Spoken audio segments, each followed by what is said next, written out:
foi uma coisa muito... Foi uma coisa realmente muito interessante, assim, o sentimento que a gente ficou ali, que eu pude ver, e as questões que ele trouxe, né, e da dor que ele estava tendo, e ela bem pelo contrário, o alívio de estar partindo para a ovodoação.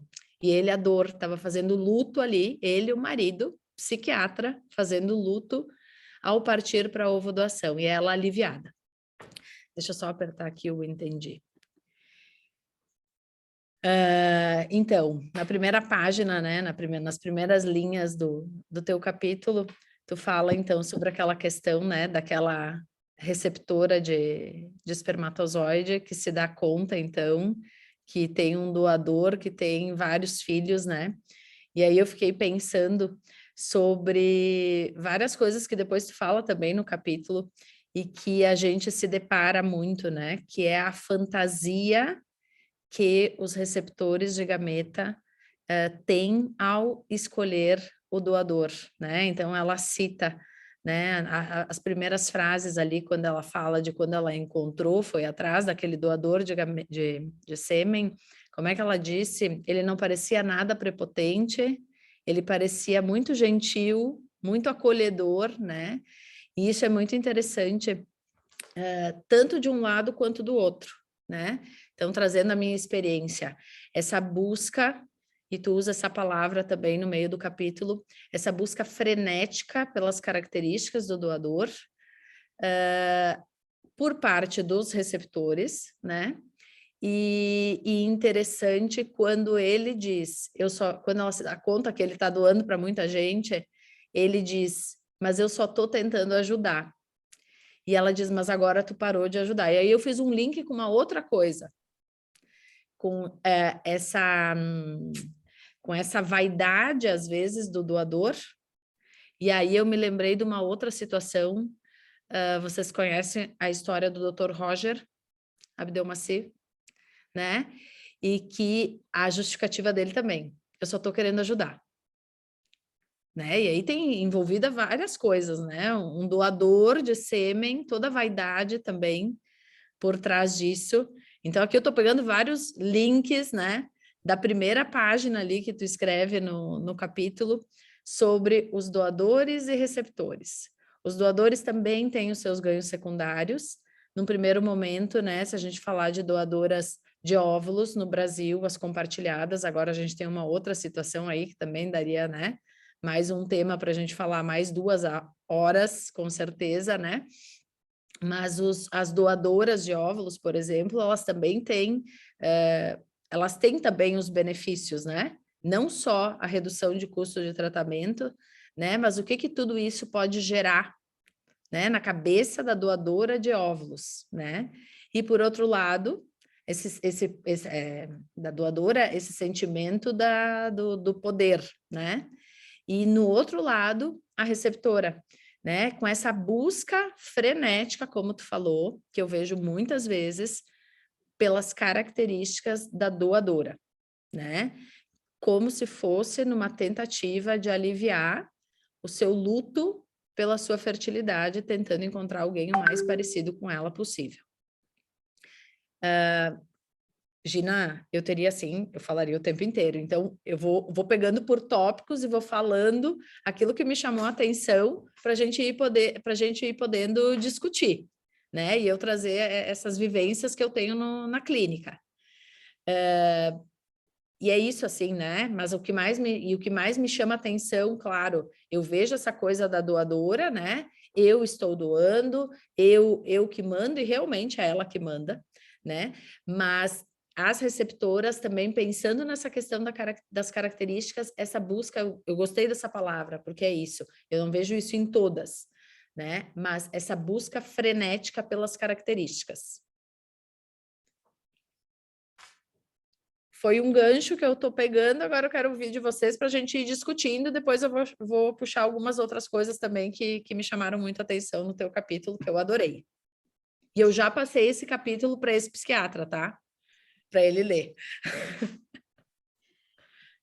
Eu vou aproveitar que a gente, né, deu uma pausa agora para também guardar as reflexões do pessoal, depois a Gina vai falar. Vou apresentar a Ângela, que acabou de colocar sobre o caso agora. A doutora Ângela é a Ângela Marcon Dávila. Ela é ginecologista e obstetra pela URGS e HCPA, especialista em ginecologia e obstetrícia. Ela tem o título em área de atuação em reprodução assistida, doutorado em ciências médicas pela URGS e diretora do Embrio Centro de Reprodução Humana. Logo agora a Gina Levinzon vai falar com a gente. Ela é psicanalista, membro efetivo da Sociedade Brasileira de Psicanálise São Paulo, doutora em psicologia clínica pela USP, professora do curso de especialização em psicoterapia clínica CEPSI, coordenadora do grupo de estudos sobre adoção e parentalidade na Sociedade Brasileira de São Paulo.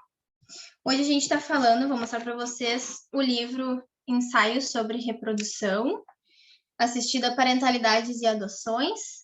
A gente está falando sobre o capítulo da Gina, que a Ângela já comentou um pouco, sobre as novas tecnologias de reprodução assistida.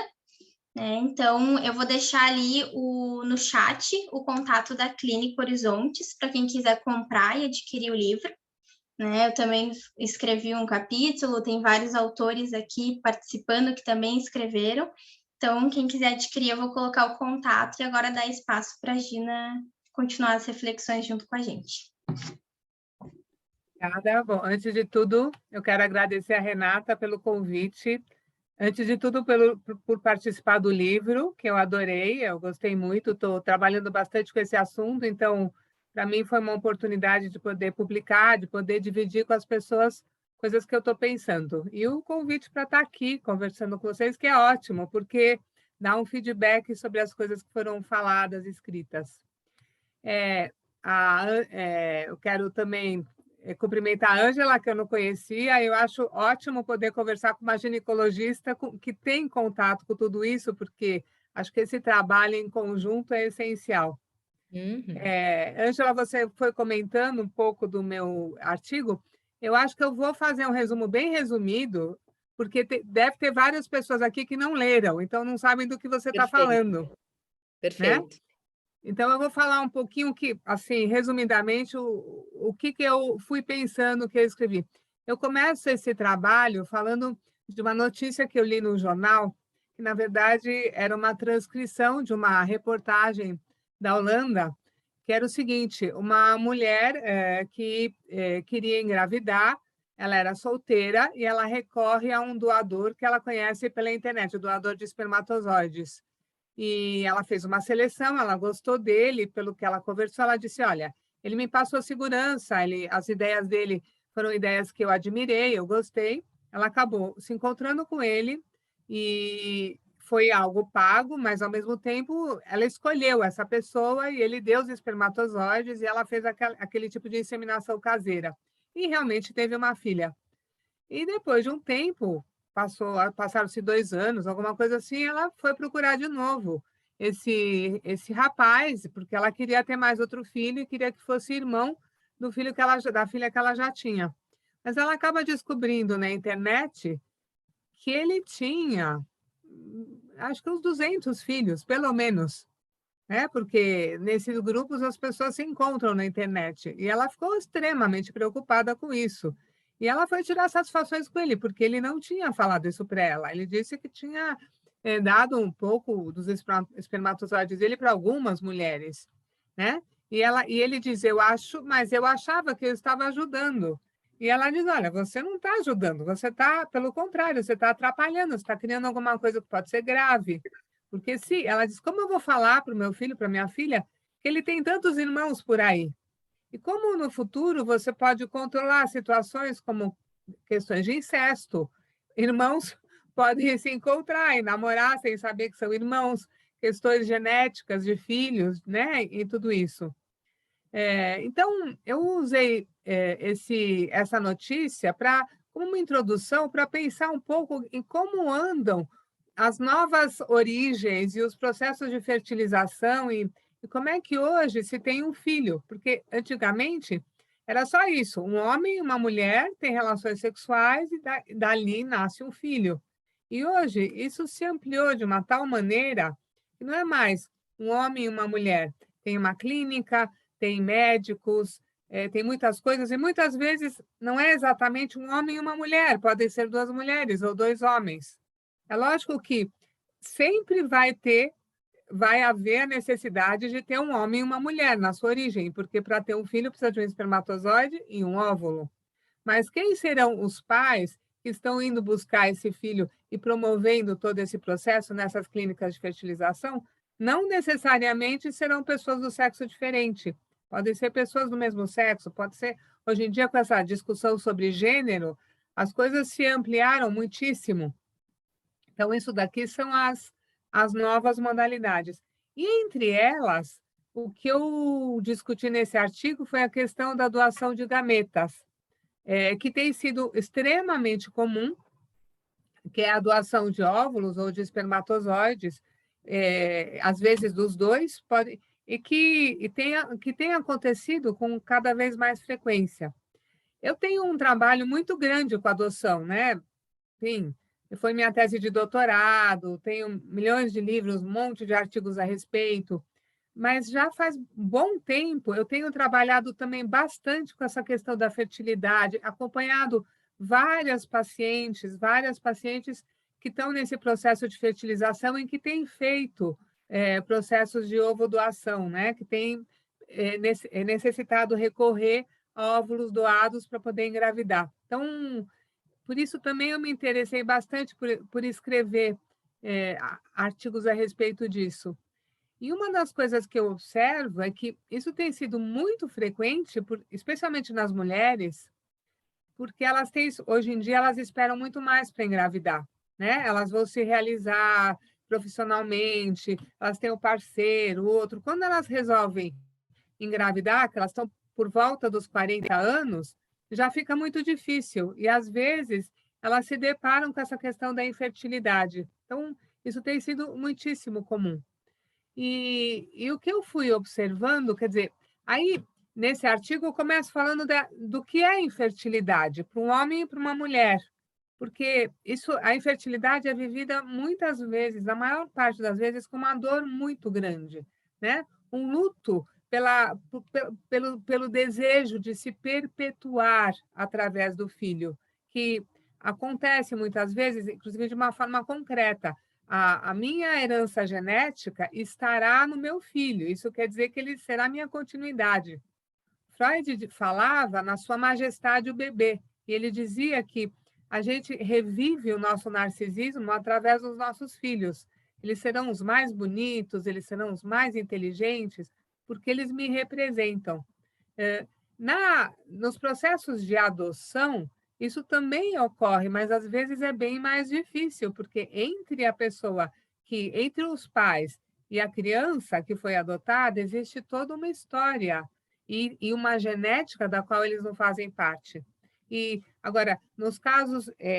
e aí o que eu vou comparando nesse artigo é o que acontece comparando os casos em que se recorre a fertilizações assistidas com doação de gametas e o que acontece comparado com o processo de adoção. Na verdade, vamos dizer, a fertilização com doação de gametas é um tipo de adoção, né?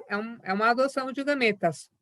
Mas tem semelhanças e tem diferenças. Então, a primeira coisa realmente a discutir é a questão da infertilidade e o luto a ser vivido. Quem trabalha com adoção sabe o quanto é tão importante que o casal, que a pessoa que adota, possa trabalhar a sua infertilidade, os seus sentimentos em relação a isso, porque isso, senão, vai haver consequências na relação com a criança. E no caso aqui das fertilizações por ovodoação, eu acho que é da mesma forma. Então, essa situação de infertilidade, do luto, por não poder gerar biologicamente uma criança, também se verifica aqui e também precisa ser trabalhada, né? Por isso que muitos médicos, inclusive, recomendam aos seus pacientes que haja um acompanhamento psicológico, psicoterápico, ao lado do processo de fertilização. E eles estão muito certos, porque senão isso também vai ter repercussões bastante importantes.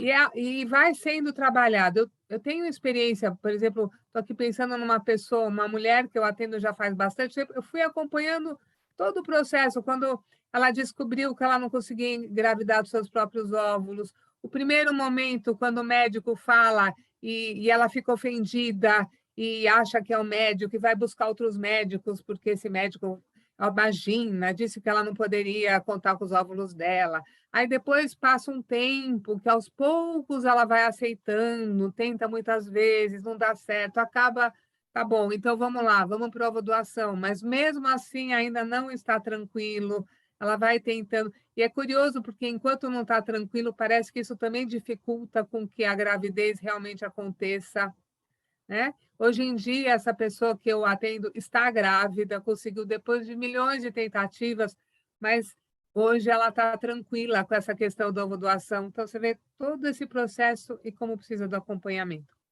Uma outra coisa que eu falo nesse artigo, comparando um pouco os tipos de adoção, a adoção por ovodoação ou as adoções propriamente ditas, como a gente costuma ver depois que a criança já nasceu, o que eu vou vendo é que tem várias, eu diria assim, tem várias coisas que são muito mais tranquilas na adoção por ovodoação, quando é doação de gametas. Por quê?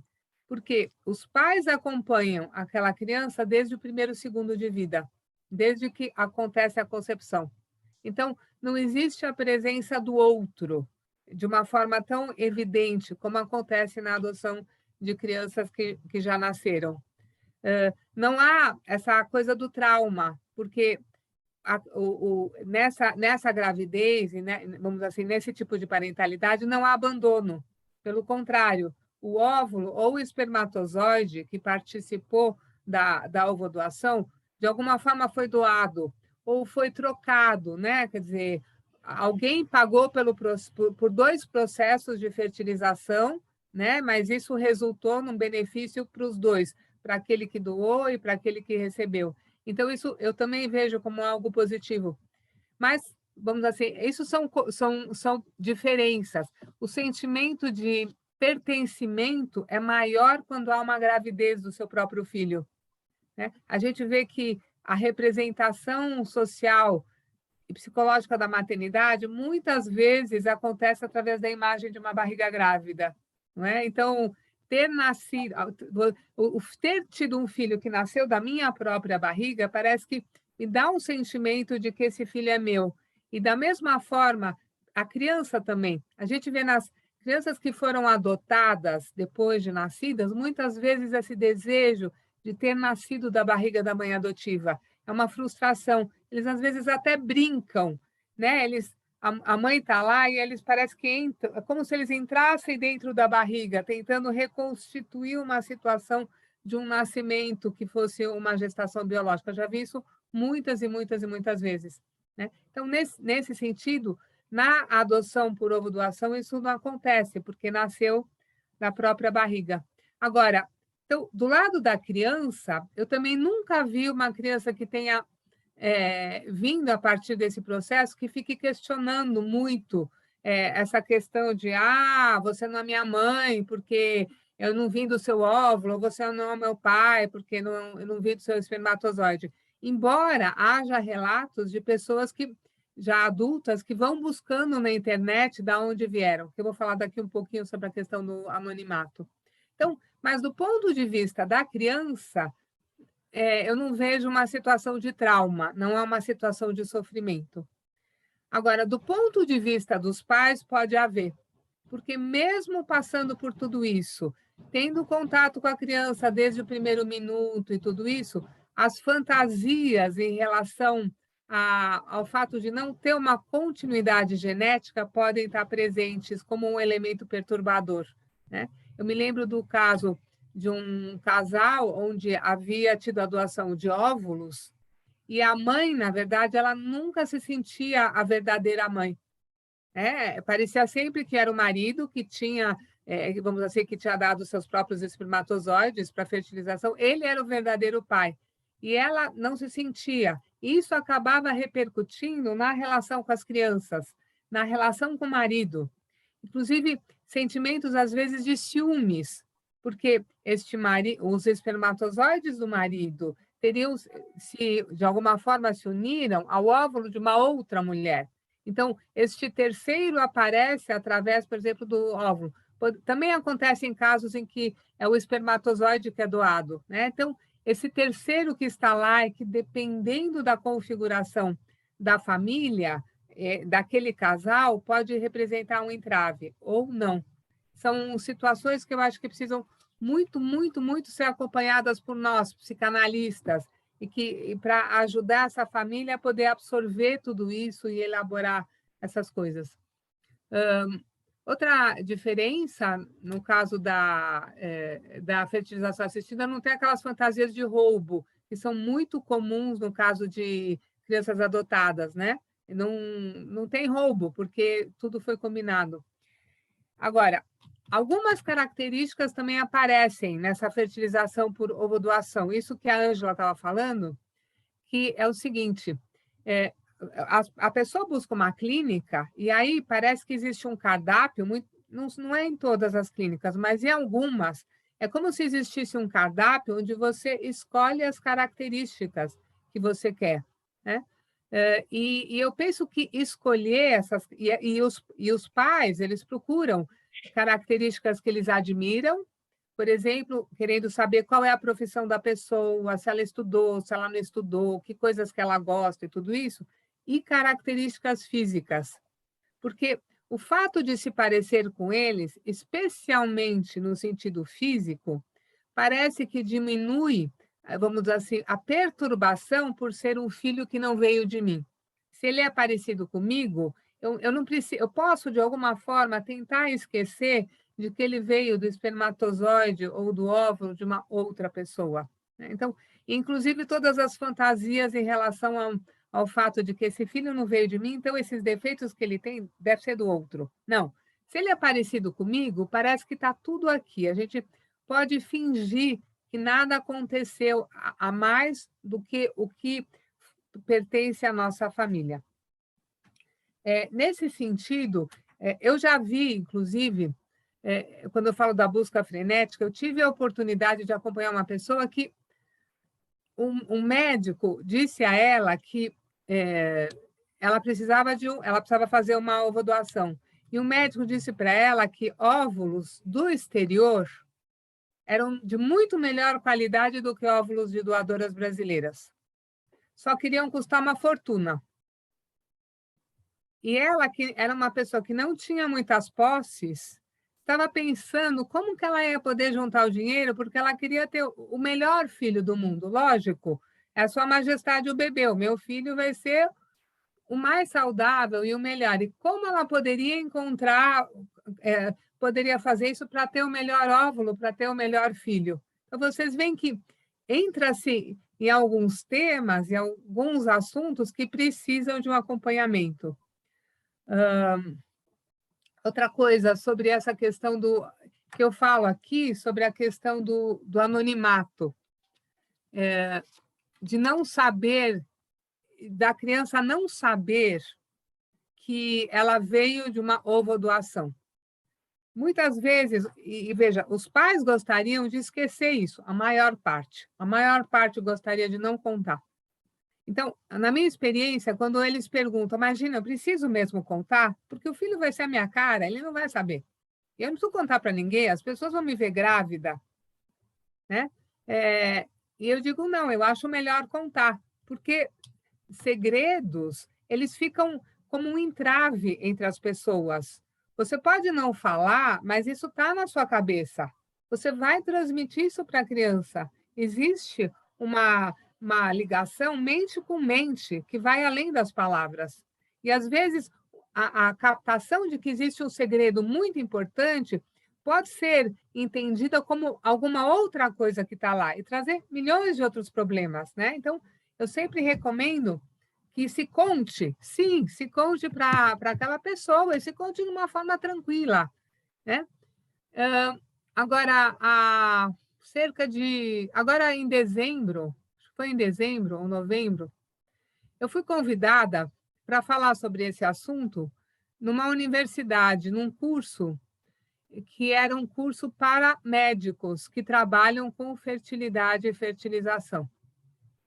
E quando eu entrei nesse assunto do direito de uma criança saber de onde veio a sua origem, da importância de contar, sabe o que aconteceu? Vários dos médicos que estavam lá ficaram horrorizados com o que eu falei. E começaram a argumentar dizendo que de jeito nenhum a criança precisa saber, que vai traumatizar a criança contar para ela que ela foi fruto de ovodoação. E que o que eu estava falando era um absurdo e que isso devia ser evitado a qualquer custo e que eles recomendavam às mães e aos pais que não contassem. Eu não pude acreditar no que estava acontecendo, era um curso com pessoas, um curso muito bom, com pessoas realmente, vamos dizer assim, que estavam fazendo uma especialização, reconhecidas de muita experiência, que estavam dizendo isso. E eu pensei, meu Deus, a gente tem que trabalhar muito para fazer o que a Renata está fazendo nesse livro, que é poder divulgar e abrir espaço para essas discussões. Porque vejam só, quer dizer, a ideia de que você tem que esconder coisas e colocar embaixo do tapete e algo que é relativo à sua origem, que é o seu direito de saber, e a fantasia de que se você esconder, isso não vai aparecer, e não é verdade. Isso vai aparecer e escondido vai aparecer de uma forma muitíssimo pior, muito pior. Né? Então, essa questão do anonimato também tem uma outra implicação, que é a seguinte: quando se faz fertilização por ovodoação, o que acontece? Normalmente se protege a identidade do doador. A identidade do doador não é revelada para as pessoas que fizeram isso. E tem um porquê. Tem um porquê, porque, de certa forma, está se protegendo o doador, né? Um dia o filho pode ir lá e pedir uma herança de alguma coisa, por exemplo, né? Então, tem algo que se protege. E se protege também o receptor, aquele que recebe, porque aquele que doou também no futuro pode ir lá reclamando os direitos sobre aquele filho. Então, tem um porquê essa proteção, mas há um outro problema, que é o problema da busca da sua identidade, porque eu saber da onde eu vim é algo que faz parte da construção da minha identidade. Então, no campo da adoção de crianças já nascidas, hoje em dia é lei. A partir dos 18 anos, a pessoa tem o direito de ter acesso a todos os relatórios e todo o processo da sua adoção e a saber da sua origem. Inclusive, eu tenho acompanhado, bem interessante, eu tenho acompanhado hoje vários adotados que estão indo em procura da sua família biológica, vários, com todas as repercussões possíveis. É incrível como, inclusive, crianças que eu atendi quando pequenas, que hoje voltam adultos e me permitem acompanhar esse processo de busca da sua família biológica. Então, e é muito importante para eles. E no caso da fertilização por ovodoação, isso é muito difícil de acontecer. Embora eu tenha lido que existem pessoas, hoje em dia existem vários grupos na internet de pessoas que fazem esse cruzamento e acabam descobrindo, de alguma forma, quem foi o doador. Né? E para terminar, uma outra coisa que eu comento nesse artigo é a questão da gemelaridade, das gestações múltiplas. Quer dizer, hoje em dia, há um número... Antigamente, podia-se colocar vários óvulos, podia-se ter, enfim, 3, 4, depois tinha que se fazer aquele processo de redução, quando acontecia, que é horrível, né? Tem que se, de alguma forma, entre aspas, matar 2 embriões para poder proteger a gravidez. E hoje em dia isso não mais, há um número, acho que 2 é o máximo que eles conseguem implantar, pelo que eu entendi. Mas é impressionante o número de gêmeos que existem hoje em dia. Eu fui viajar para tipo um hotel fazenda há um ano com os meus netos e eu olhava naquele hotel fazenda que era próprio para criança, o número de gêmeos que estavam lá. Aliás, os meus netos são gêmeos e também nasceram por fertilização, não por ovodoação, mas por fertilização. Né? Então, Eu fiquei pensando, que repercussões tem hoje na nossa sociedade, na nossa vida, esse número de gêmeos que vai ficando cada vez maior? A gente sabe que não é tão fácil assim ter gêmeos, não é? Porque é tudo dividido, desde o primeiro momento. Quando você fala, ai, que lindo, ai, que linda, né? Olha, quer esse brinquedo? Você quer esse outro? É tudo dividido. E que repercussões que isso vai ter vamos dizer, no desenvolvimento dessas pessoas? Eu acho que isso tudo são questões da contemporaneidade. Não é algo para a gente, vamos dizer assim, julgar. É algo que está acontecendo, que está em transformação e vai continuar. Eu acho que a nossa tarefa como psicanalistas é poder acompanhar essas transformações e ajudar essas pessoas a tirarem disso o melhor possível e a poder realizarem os seus sonhos de ser pais da melhor forma possível e ajudar essas crianças que vão nascendo a poder ser cuidadas também da melhor forma possível. Então, isso é mais ou menos o que eu queria falar nesse trabalho.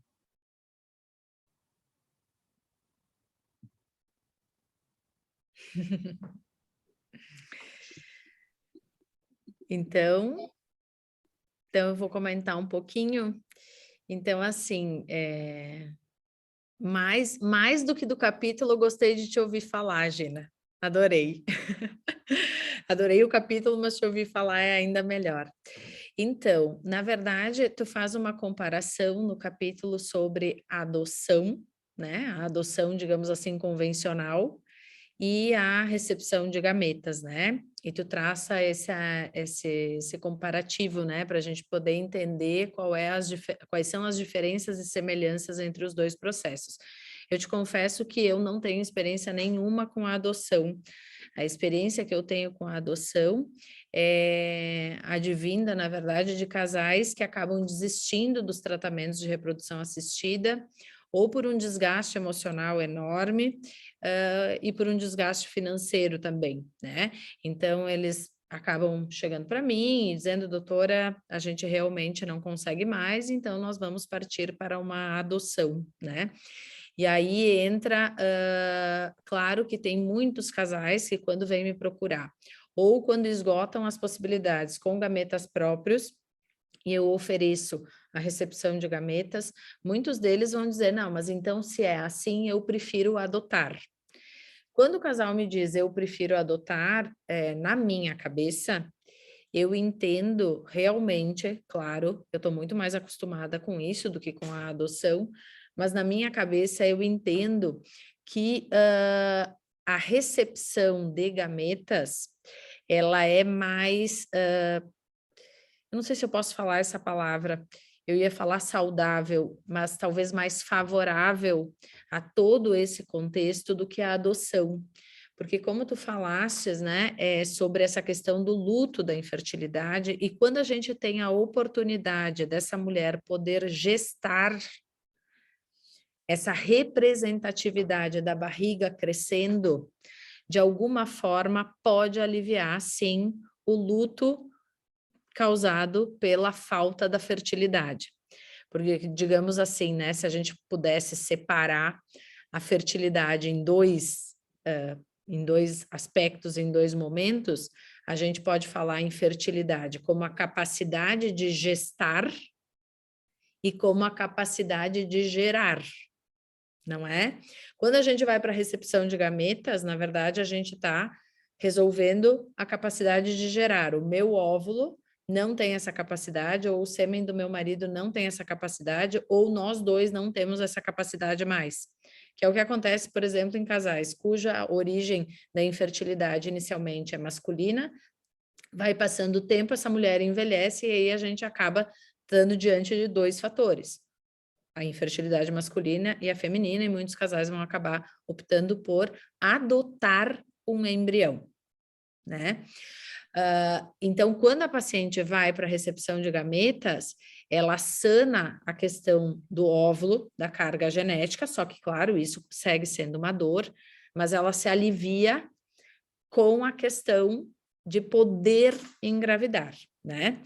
Então, na minha visão, é mais de novo, eu ia falar a palavra saudável, mas eu acho que alivia mais, porque elas, a gente né, às vezes a gente ouve, né, eu sou seca, né, o ser seca é não conseguir gestar, né, mas na maioria das vezes, se eu pudesse pontuar, eu acho que eu vou dizer que menos de 0,1% das mulheres não vai poder gestar. Gerar é muito maior. Hoje, por exemplo, na minha clínica, 20% dos casos é ovorrecepção. Eu faço muita ovorrecepção, né? E aí entram todas essas questões que tu falou, que eu acho isso muito interessante, que isso eu trago para as pacientes quando elas falam dessa questão, né, que a adoção de uma criança seria igual a uma adoção de um gameta, é essa grande diferenciação, né, que eu digo para as pacientes sobre a página em branco. A adoção, né, vem de uma criança que experienciou traumas intraútero, né, de uma gestação que muitas vezes não foi desejada, que teve muita dor e sofrimento desta mãe, seja por ela não estar desejando, ou seja por múltiplas vivências ruins que ela possa ter tido, enquanto que quando a gente fala de recepção de óvulo, a gente está falando, além de eu considerar ser uma página em branco, se eu pensar em sentimentos envolvidos, o sentimento é bem o contrário de abandono. O sentimento é exatamente o contrário, é o de desejo. Eu desejo essa criança, né? Eu desejo muito. E então é isso que eu tento trabalhar com as pacientes. Tu falou sobre essa questão do luto, da aceitação do gameta, né? Porque quando a gente aceita um gameta doado, é isso que tu falaste dessa paciente que troca de médico, né? A gente vive isso muito na reprodução. As pacientes trocam muito, muito, muito de médico porque elas não toleram ouvir que elas não podem mais, ou elas não toleram ouvir que vai ser muito difícil elas conseguirem. E muitas vezes elas têm razão, porque elas fazem tantas coisas e vão tanto atrás de um óvulo e que às vezes elas conseguem com os delas, né? Mas quando elas trocam tanto de médico é porque elas não conseguem tolerar isso. E às vezes tem uma divergência quando a gente fala, tanto quanto a gente fala de óvulo, como quando a gente fala de espermatozoide, e muitas vezes, quando tem essa divergência entre o homem e a mulher, já tive várias situações em que a opção foi adotar um embrião, não porque era necessário, mas porque um dos cônjuges entendeu que era importante e ele realmente não sentia aquilo como uma dor, porque a gente sente mais como uma dor quando a gente precisa, quando a gente não pode, né? Mas abrindo mão da sua carga genética para poder compartilhar com o cônjuge essa adoção.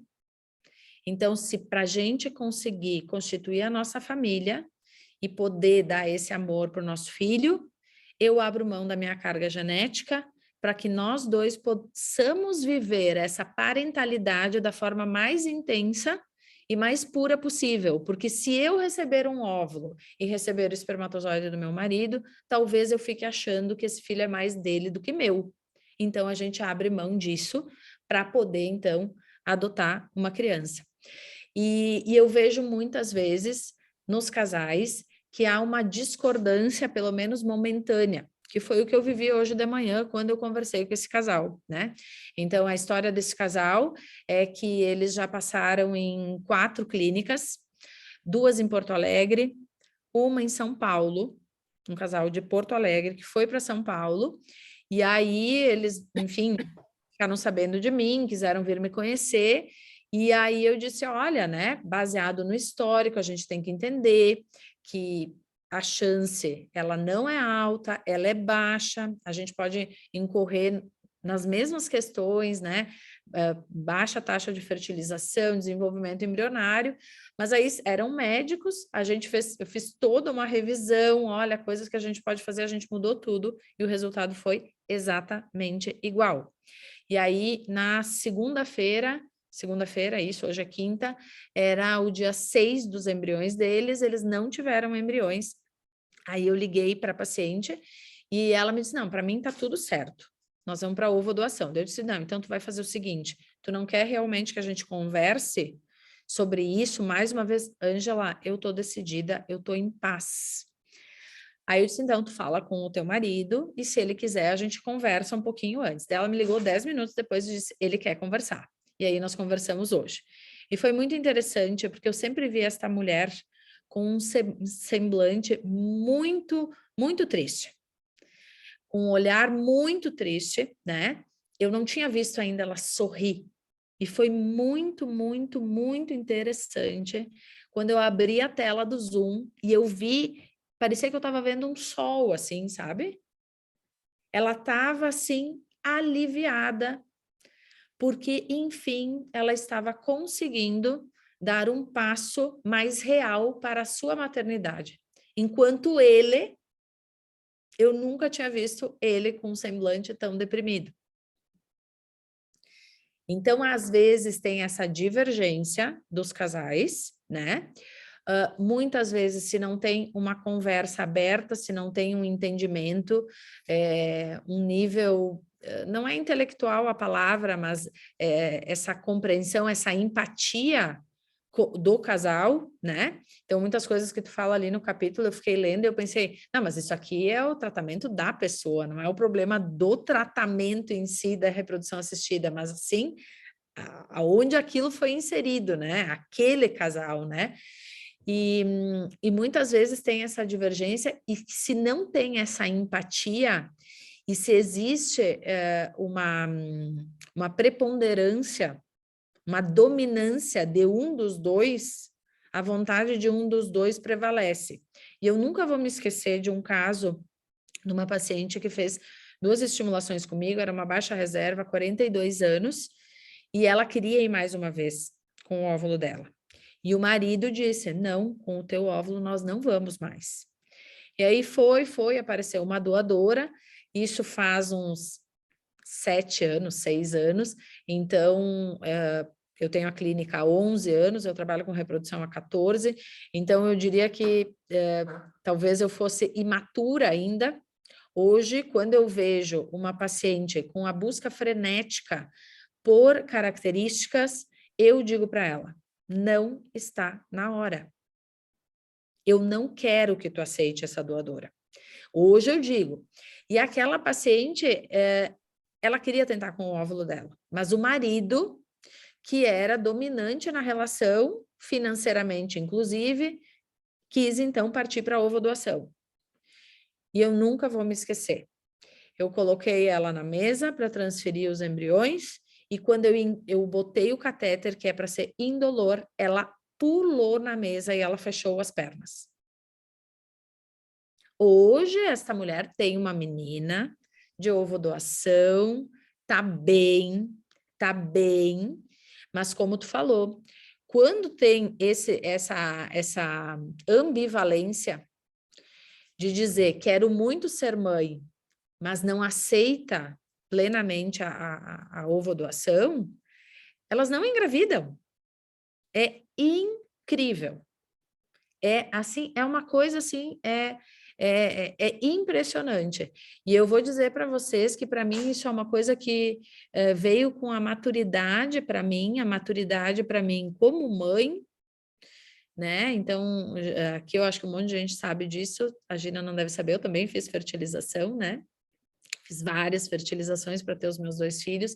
Então, o que eu adquiri na minha maturidade como mãe, como médica também, de entender essas nuances, de que a paciente ainda não está preparada para aquilo, né?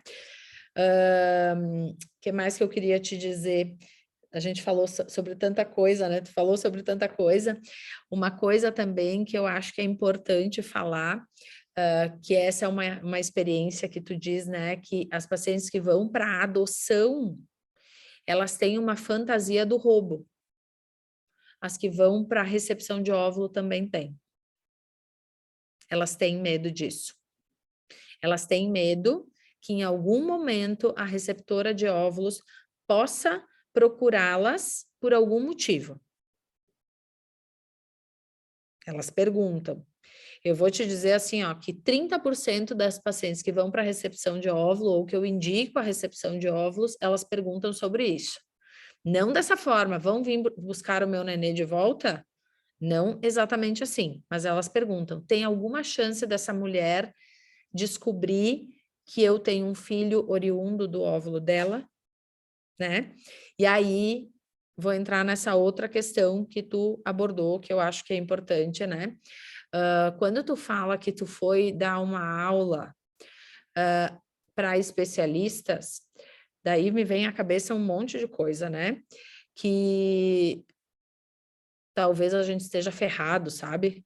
Porque eu morro de medo de cair na mão de médico que só vê uma caneta e uma folha de papel na frente, tá? Então, a falta de sensibilidade que a gente vê é impressionante, mas não é só na reprodução, é em qualquer área, né? E pensa bem, se isso não tem, às vezes me passa até pela cabeça se não tem a ver com o caráter. Porque quando uma paciente me pergunta, doutora, tu acha que eu tenho que falar? E eu digo para elas assim, o que tu acha de tu estabelecer a mais importante relação da tua vida baseada numa mentira? Como é que vai ser isso? Tu vai ter medo de pegar no sono no sofá, porque tu pode sonhar e falar dormindo. Como é que vai ser isso? Essa relação entre mãe e filho, pai e filho, tem que ser baseada na verdade. Então, tu começa a trabalhar, não é? Na mesa de jantar, quando o guri tem 15 anos, tu vai dizer para ele, olha só, deixa eu te dizer, tu não foi feito com o meu óvulo, tá? Não, não é assim. E aí a Renata diz que eu faço muito vídeo, eu faço mesmo. E tem um vídeo que eu tenho, que eu conto, e os meus filhos participam do vídeo, que eu conto para eles, né? Tem vários, na verdade, que eu já fiz, de como eles foram feitos. E eu já dei ideias para as minhas pacientes, como é que a gente pode falar para uma criança que ela veio da ovodoação? Como? Da melhor forma possível, falando do desejo que eu tinha que tu viesse. E aí está a grande diferença da adoção, né? Que essa criança vai pensar, a minha mãe adotiva me desejava muito, mas teve uma que não me desejou. Não, eu te desejava tanto, mas tanto, que eu abri mão de tudo e eu tive que pedir para alguém me ceder uma semente para que tu pudesse vir. E tá tudo bem. E aí tem todas essas questões, né, que a gente vê, isso também tá até na Constituição, né, o direito a saber da nossa origem. E aí eu sempre penso, os meus filhos perguntam, mas como é que foi? Como é que foi o dia que eu nasci? Como é que foi isso? Como é que foi aquilo? Como assim botar uma semente dentro da tua barriga? Tá, mas como assim? E eu vou explicando, porque isso vai construindo, né, dentro da cabeça deles, a identidade deles, né? E sim, eu acho que tem que ser trabalhado, e infelizmente tem em qualquer área, né? A medicina, assim, tem muito médico, escolas que não estão se preocupando com isso, mas eu também acho que isso tem a ver, me desculpa, mas tem a ver também com a base deste médico, do caráter, da formação, né? Isso não é só faculdade, né? Não é só formação intelectual acadêmica, né? E a gente tem que estar preparado, sim, né? Então, esse tipo de material, divulgação, então, às vezes a gente pensa, né, essa coisa, né, da mídia social, mas é uma super fonte de informação se a gente tiver trabalhando, acompanhando pessoas sérias, né, que realmente estejam preocupadas com isso, com o bem-estar dos pacientes, a saúde mental desses pacientes, né?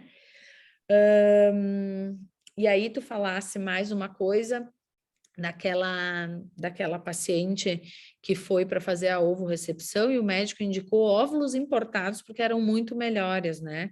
Então, para tu ver onde é que vai o uso do poder.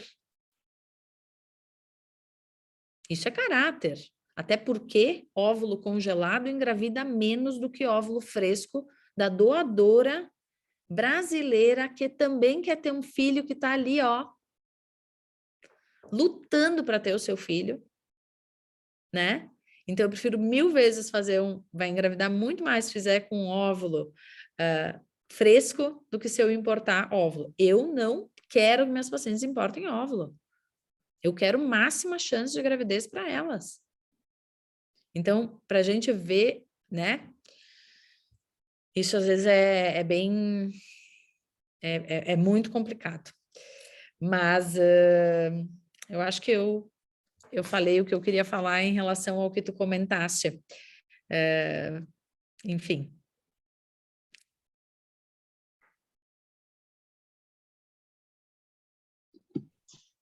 Renata, tu quer falar?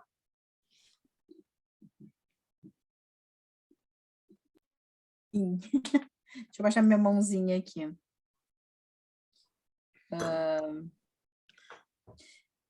Bom, primeiro quero agradecer a Ângela e a Gina pelas colocações todas, e tenho várias anotações aqui. E eu vi que alguém colocou aqui, não sei quem, não tem o nome da pessoa, não sei quem é o iPhone XR, o que pensam da ideia de que, no caso da criança doada, também houve algum desejo, ao menos de levar a gestação a termo. Não veriam aí a diferença em pensar que a mãe que entrega para a adoção abandona ou rejeita? Pois então, eu ia comentar isso também, assim, né? Eu penso que a gente, na verdade, assim, eu entendo que tanto na adoção quanto na questão da reprodução assistida, a gente tem que pensar nas reproduções e nas adoções, né? Claro que a gente tem alguns parâmetros, algumas repetições, mas cada situação é uma. Porque eu estava pensando, a Ângela comentava algumas coisas, e eu estava lembrando uma situação que eu tenho no meu consultório, que a pessoa, ela não quis gestar, né? Ela tem embriões, ela tentou. Tudo bem, a gente pode pensar assim, que porque não deu certo, ela tentou engravidar, não deu, mas ela tinha um conflito, sim, ela tinha um conflito, é verdade, ela tinha um conflito com o corpo, ela não queria engordar, tinha uma série de coisas, mas ela foi para adoção, e ela está muito bem com essa adoção, né? Então, assim, não posso dizer que está melhor com a adoção do que estaria com um filho, né, biológico, gestado por ela, né? Mas eu acho que a gente tem que pensar nessas múltiplas reproduções, múltiplas adoções, porque cada uma é uma. Nas próprias adoções, assim, essa mesma criança que essa pessoa adotou é uma criança que foi tirada da família numa situação muito inusitada, porque era uma mãe adolescente de 15 anos. E que eu, assim, pela história que eu sei e que a mãe adotiva sabe, talvez se houvesse um pouquinho mais de assistência social, essa mãe conseguia cuidar dessa criança, né? Então, assim, não é uma mãe que não queria essa criança, entende? Então, a gente tende também a dizer algumas coisas, a mãe abandonou e tal, não era exatamente uma situação de abandono, né? Agora, eu acho que a Gina toca num ponto, e tem um artigo do meu grupo lá da Brasileira, que está no outro livro que a gente publicou, que a gente faz um comparativo nessa questão das adoções de gametas e na adoção de crianças, e que uma das coisas que a gente escreve é sobre a ideia do sangue ruim, né? Que tem uma fantasia do sangue ruim, entre aspas, assim, na adoção de crianças, comparado à adoção de gametas, assim. Essa herança genética das coisas ruins que vai se trazer. Talvez isso um pouco, sim, a gente discorre um pouco sobre isso num dos artigos, né? Acho que isso é uma fantasia que um pouco perpassa, assim, algumas famílias também, acho que, de novo, não dá para generalizar. Queria, né, apontar um pouquinho isso. Eu fiquei pensando também, né, vocês estavam falando essa questão do desejo e das perguntas e do falar, do contar, não contar. Eu acho que a questão também é que momento contar, eu acho que é isso, né? E também não acho que caiba ao psicanalista ou ao médico dizer conta ou não conta. A gente, lá no grupo até da segunda, a gente já discutiu isso, mas talvez ir construindo isso, ao psicanalista, pelo menos, e construindo isso, quando nos é levado essa questão, e construindo isso. E a família vai ter que chegar a essa conclusão, né? Bom, talvez sim, em algum momento. Essa questão que eu digo, né? A gente não pode deixar para falar num almoço de domingo. Exatamente. Né? Blá, né? Como não, é um caso. Vai aparecer oportunidade quando a criança tiver 4 anos. Ela vai Como é um tocar. caso. Eu tenho um caso que eu atendi uma ocasião, até, enfim, que o pai conta assim, tá passando a reportagem na TV e o pai diz assim: tá vendo isso? Assim, tu foi feito assim, né? Assim. E tem mais, eram 3, e só tu vingou, só tu sobreviveu, os outros morreram. É assim. Então, né? Mas aí vai da inteligência emocional desse pai também, né? Não, nenhuma, né? Zero, né? Porque, por exemplo, quando eu conto para o Ítalo e para o Caetano, eu falei com eles essa semana sobre isso. Sim. A gente estava no carro indo, e aí eles falaram alguma coisa, e aí eles queriam saber exatamente como foi a história. Claro. E eu engravidei deles, transferindo 2 embriões. Né? E aí tu vai, assim, eu vou falando de uma forma que aquilo ali fica meio que natural, entendeu? Tá, mas e o que aconteceu? Oi? Eu acho que isso que você está falando de uma forma natural. Eu acho que se eu achar natural, eu passo isso para o meu filho. Eu acho que esse é o ponto mais importante. E eles vivem isso contigo, né, se for Ângela? natural para você, se você estiver de bem com isso, você pode falar os 4, você pode falar os 2. Na verdade, esse tipo de coisa, o melhor é que se fale desde sempre, como uma coisa mais natural, que não tenha uma revelação. Quando você soube? A mesma coisa com a adoção. Imagina, eu sempre soube, não teve um dia. Mas para que isto aconteça, o que precisa é que o casal esteja de bem. Porque se parar para pensar, qual é o problema?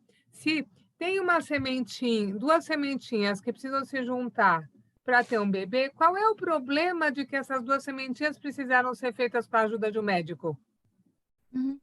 Qual é o problema? Tinha uma sementinha aqui, uma sementinha lá, mas precisou que o médico ajudasse a juntar as 2 sementinhas, e aí virou o bebê pronto, né? Quer dizer, você vê que tem uma aura como se fosse um ET, alguém do outro mundo, alguém tão diferente. O que a gente precisa ajudar essas pessoas é elas estarem de bem com isso, porque o resto é consequência. Exatamente, exatamente. E eu digo sempre para os meus, eu digo, a mãe queria tanto vocês, tanto, tanto, tanto, e a gente não conseguia. Eu fui lá, falei com o médico, eu e o teu pai, ele pegou a minha semente, pegou a semente do teu pai, misturou, e no dia 23 de dezembro de 2011, tu veio para dentro da minha barriga, o Ítalo. E no dia 13 de dezembro de 2013, o Caetano. E detalhe, o Caetano foi feito no mesmo dia que o Ítalo. Né? E eu conto, e é super natural. E eles têm colegas que são da nossa clínica aqui. E os colegas sabem disso. Né? Então, assim, é a forma como, então, sim, são esses pais e essas mães que precisam ser tratados e acompanhados. Sem dúvida. Né? E só respondendo a essa pergunta sobre o abandono dos embriões que são doados, eu queria só passar um pouquinho do sentimento que eu tenho quando a gente recebe embriões. né? Quais são os embriões doados? Os embriões doados, na sua grande maioria, são embriões excedentes de um casal que conseguiu engravidar e que não quer mais ter filhos, né? Ou são embriões oriundos de um casal que tentou engravidar com algum embrião, pode até não ter engravidado, ou se separaram, ou que não querem ter filhos, que daí é essa história que a Renata estava contando. Qual é o sentimento que eu vejo, assim, nas doações de embriões?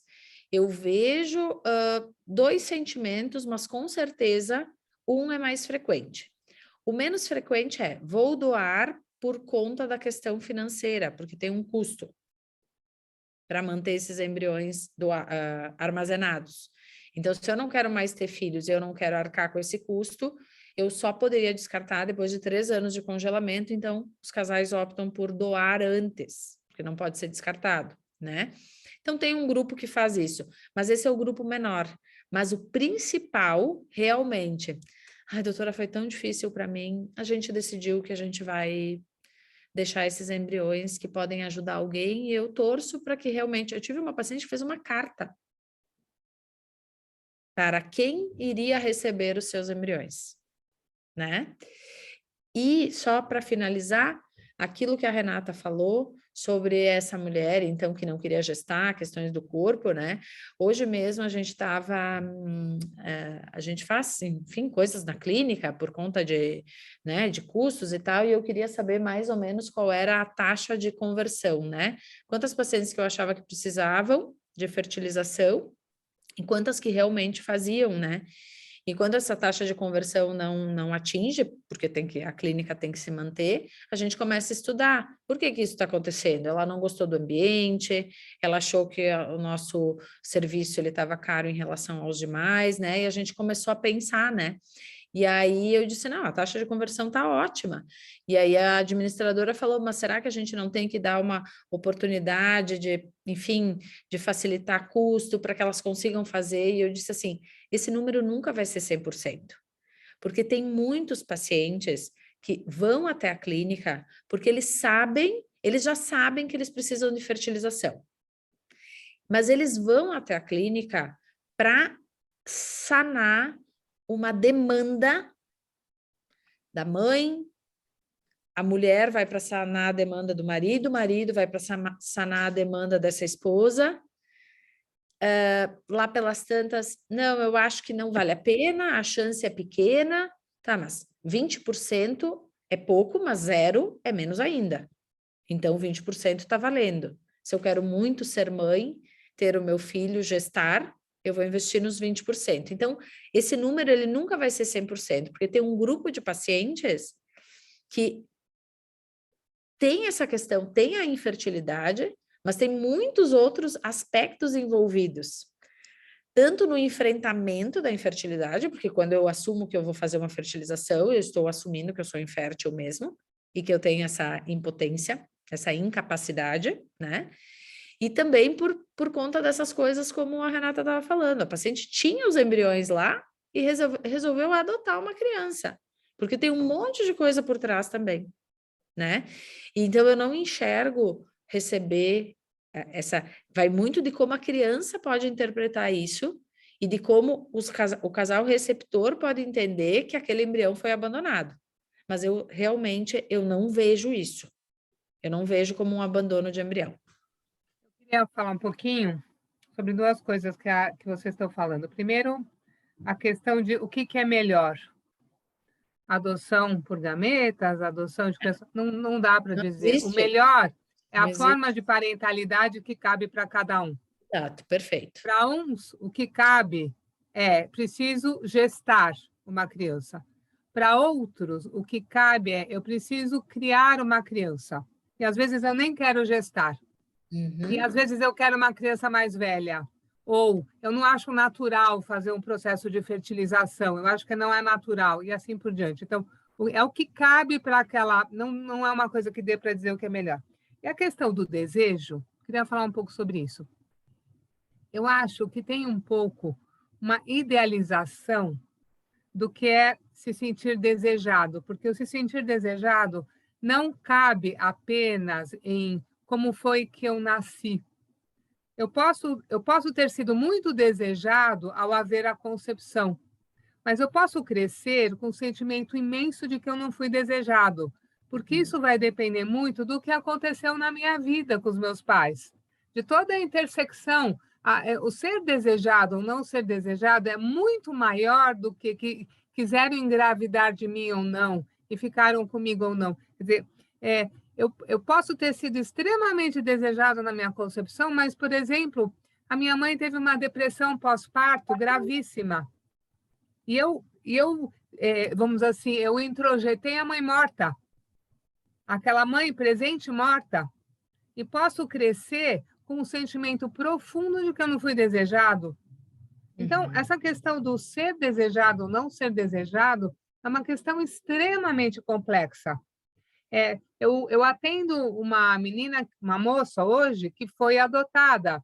E quando ela nasceu, a mãe a deixou com 100 terras. Ela ficou em péssimas condições. Mas ela teve uma criação pelos pais adotivos com tanto cuidado, com tanto carinho, com tanto, que a coisa que ela mais queria era encontrar a mãe biológica, que agora ela encontrou. Mas não para saber por que ela foi abandonada. Isso ela queria saber um pouco. Mas ela queria saber se a mãe estava viva e se a mãe estava bem. O problema dela não é saber se ela desejou ou não, porque o sentimento de ser desejada, ela introjetou muito fortemente a partir da criação dos seus pais adotivos. Ela era preocupada com a mãe biológica para saber se ela estava bem. Vocês veem um outro tipo de preocupação. Então, isso tudo é muito complexo, é muito grande. Às vezes a gente se pega alguma coisa, mas não é só isso. Né? Quer dizer, tem o viver e todas essas, vamos dizer assim, particularidades do viver.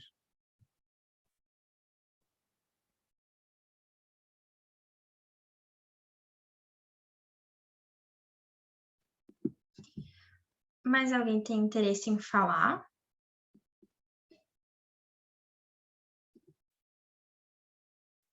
Eu gostaria de falar um pouquinho. Meu nome é Marta, então eu gosto muito da Gina, a Ângela, então eu vivo consultando ela, né? Para saber termos técnicos, né, dentro da medicina, porque eu acho que a gente que trabalha com pessoas, mulheres que passam por essas situações, tem que estar por dentro, né, dos termos todos. Enfim, eu queria mesmo era falar sobre, até eu vi que a Kátia Straub está, não sei se ela está escutando, mas ela estava aqui, porque eu achei muito interessante uma colocação dela num artigo em que ela coloca que, mesmo tendo filhos com reprodução assistida, existem algumas mulheres que não superam o trauma, né, em relação à infertilidade, e eu fiquei pensando no que a Gina trouxe da questão da compulsão até de algumas mulheres de quererem depois ficar engravidando, ou, né, passando por várias situações desgastantes, né? E eu fiquei pensando também na questão do contar ou não contar, tem muito a ver com a superação do trauma de poder ter lidado bem ou não com a infertilidade, né? E o quanto esses pais precisam, quando eles perguntam para a gente, eu conto ou não conto? Eu até falei no grupo da Renata, que a gente estuda, assim, contar para quem, né? Tu tá querendo contar para a criança, mas tu já recontou e contou essa história para ti mesmo? Porque eu acho que quando eles nos trazem essas questões, eles estão querendo dizer, de alguma forma, que eles precisam repetir muito essa situação traumática, falar sobre essa situação traumática. Porque eu falo aqui, né, além de psicóloga, eu também fui uma pessoa que fiz muitas fertilizações e trabalho com pessoas que passam por isso. E eu acho que quando se preocupa com esse contar ou não contar, é porque precisa desgastar muito esse assunto ainda antes de contar, para não chegar numa sala de jantar, como a Ângela falou, e sair contando de qualquer jeito. Porque pode ser um contar leve, como a Gina falou, achei muito legal isso, assim, porque às vezes a gente que é da área psi fica muito achando, por se analisar, que tem um contar muito mirabolante das coisas, assim, muito cheio de recursos, e às vezes é um contar leve mesmo. Só que para chegar a esse ponto do contar leve, tem que poder ter elaborado o trauma, né, da infertilidade. Eu acho que essa questão do trauma, para mim, é essencial, assim, para os casais, né? Cada um vai lidar de um jeito, né? Mas eu acho que, independente se é doação, adoção, ou qualquer outra técnica, a questão da infertilidade, sempre quando um casal faz um projeto parental, pensa que vai dar certo. E se chega a um ponto de ir no médico, escutar, né? Existe uma infertilidade, então eu penso nesse processo como vocês bem falaram, né? Tem que ir elaborando essa questão, esse luto, assim, e até fiquei pensando em ouvir um pouco, talvez, a Gina, quanto à questão do trauma, né? Porque eu tenho estudado, lido bastante Ferenczi, e para o Ferenczi o trauma é visto de uma maneira que agrega o ambiente, né? Enquanto para o Freud o trauma já tem uma questão mais intrapsíquico, digamos assim, né? Então, eu fico pensando também nessas questões do feminino, né? Em tudo que as mulheres têm, toda essa pressão nas costas, né? De a infertilidade às vezes cair muito sobre essa coisa da figueira seca, né, que se escutava uns tempos atrás, né, quem não teve uma tia-avó, alguém na família que se dizia figueira seca, e isso para mim, assim, é um assunto que me comove um pouco, porque eu acho que sempre a culpabilidade das situações, mesmo que os homens, né, às vezes cheguem e falem, não vou querer adotar, pela questão da virilidade, pela questão da potência, as mulheres elas sempre ficam num lugar um pouco desvalorizados em relação à questão da infertilidade. Eu acho que recai a culpabilidade, talvez, não sei, queria escutar um pouco vocês, mas é isso aí. Muito obrigada, estava muito bom. A Kátia comentou que está ouvindo, que está aqui, se a Kátia quiser comentar alguma coisa também. Acho que a infertilidade é um trauma para a mulher, certamente é um trauma. E esse trauma vai ser, vamos dizer assim, ele vai ser interpretado de várias formas diferentes, dependendo de cada mulher. Desde uma questão narcísica, como que eu não sou uma pessoa saudável, não sou uma pessoa perfeita, como não sai um filho de dentro de mim? Pode ser entendido como um castigo por fantasias edípicas, né? Eu quis tanto ter os bebês da minha mãe inconscientemente, e agora eu estou sendo castigada e por isso eu não vou poder engravidar, né? E assim por diante. Então, vai depender como é que isso vai ser interpretado, depende de cada mulher, depende da sua criação, da situação, etc. Mas certamente é um trauma. E interessante isso que tu falasse, Marta, sobre duas coisas, sobre essa questão do, como é que tu disse? Compulsão, a gente vê isso, né? Das pacientes, às vezes com o seu óvulo, né? Ou até com óvulo de doadora, essa é a última vez que eu vou tentar, e aí não dá certo, e ela vai mais uma, e não dá certo, foi a última. Não, mas eu vou tentar mais uma, né? Foram poucas as pacientes que eu disse, eu acho que não tenho mais o que fazer, eu não consigo mais, eu não sei mais o que fazer para ti. Eu acho que eu falei isso para umas 3 pacientes, e uma dessas pacientes, 6 meses depois, me ligou e disse, doutora, eu sei que tu me disse que já não tinha mais, mas deixa eu tentar mais uma vez. E ela teve a filha dela. Ela teve a filha dela. E a outra coisa é uma experiência própria minha. A dor da infertilidade, ela é maior do que só o gestar e o ser mãe. Ela tem a ver com o nosso narcisismo, da possibilidade de fazer isso sozinha. Quando eu tive o Ítalo, meu primeiro, ele estava com 10 meses e eu tinha muito medo de não conseguir ter o segundo, né? E eu tinha muito isso na minha cabeça, eu quero ter 2 filhos, eu quero ter 2 filhos. Eu tinha embrião congelado e eu tinha medo de não engravidar com aqueles congelados. Então, eu fui desmamando o Ítalo, e quando faltava, acho que 10 dias para o Ítalo fazer 1 ano, eu fiz mais uma transferência de embrião, que eu tive uma gravidez ectópica. Aí, fiz cirurgia, aí fui lá, fiz transferência de novo, engravidei do Caetano. Quando o Caetano nasceu, a sensação que eu tinha era, pronto, tá tudo certo, né? Prole completa, tô com os meus filhos, tô feliz, tá tudo bem. Só que eu era infértil, eu não precisava de anticoncepção.